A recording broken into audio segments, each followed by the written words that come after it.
Kia ora, I'm David Chaston with 90 at 9, brought to you by interest.co.nz. This week, everything you need to know in 90 seconds at 9 o'clock with news. Expectations for US Fed rate cuts in 2024 were scaled back by financial markets overnight on Fed speak commenting. Benchmark bond yields rose.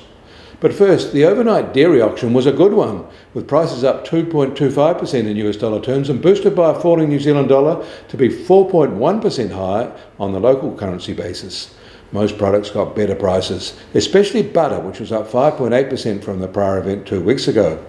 The key whole milk powder price was up 1.7%, but that was enough to take it back to the level that we'd not seen in more than a year. Skim milk powder was up 1.2%.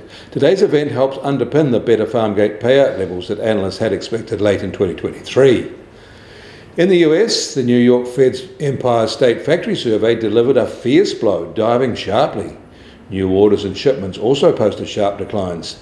The headline General Business Conditions Index fell 29 points, its lowest reading since May 2020. Perhaps oddly, however, their expectations of future activity rose just as sharply, and while still subdued, clearly firms don't expect the current drop-off to continue into 2024. Meanwhile, a national household survey there, also released by the New York Fed, showed a continuation of the recent declining trend in monthly household spending growth, even though spending growth remains well above pre-pandemic levels. In Canada, December inflation rose to 3.4% from 3.1% in the previous month, a rise that was expected, but probably not welcomed by the central bank all the same. They would have been pleased by the very good rise in housing starts in December, however. In China, a senior official there said 2023 GDP economic expansion would come in at 5.2% for his country.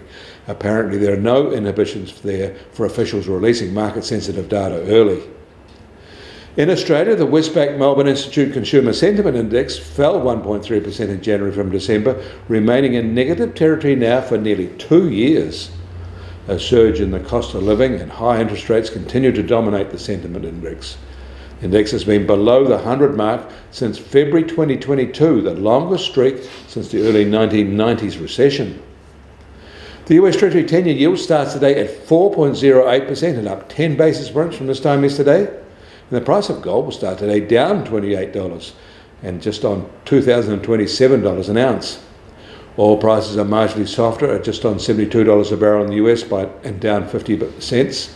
The international Brent price is still just under $77.50, however. The Kiwi dollar starts today at 61.4 US cents and down another half a cent from this time yesterday.